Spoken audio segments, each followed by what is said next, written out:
Sziasztok, Dedinszki Bence vagyok, és szeretnék pár peonza trükköt mutatni nektek. Először is nézzük a peonzámat. Egy collection van.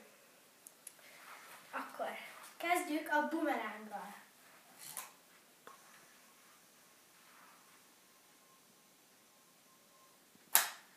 Bumeráng. Akkor következő trükköm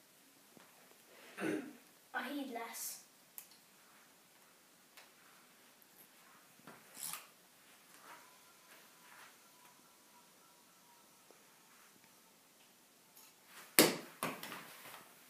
Ez volt a híd. Akkor folytassuk hát. Ez egy nagyon nehéz trükk lesz, nem mindig sikerül, a neve kobra.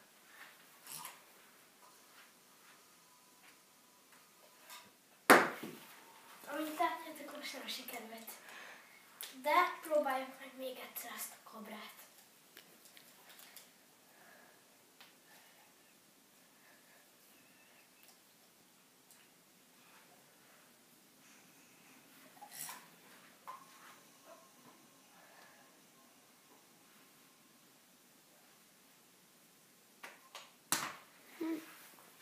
Ez volt a kobra.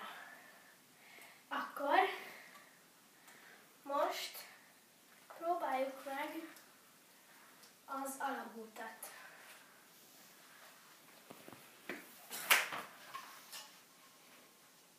Itt van az alagút. Akkor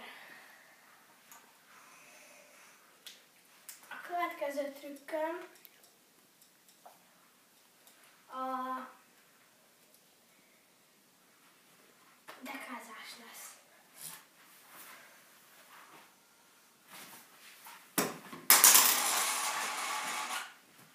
Ez most nem sikerült sajnos.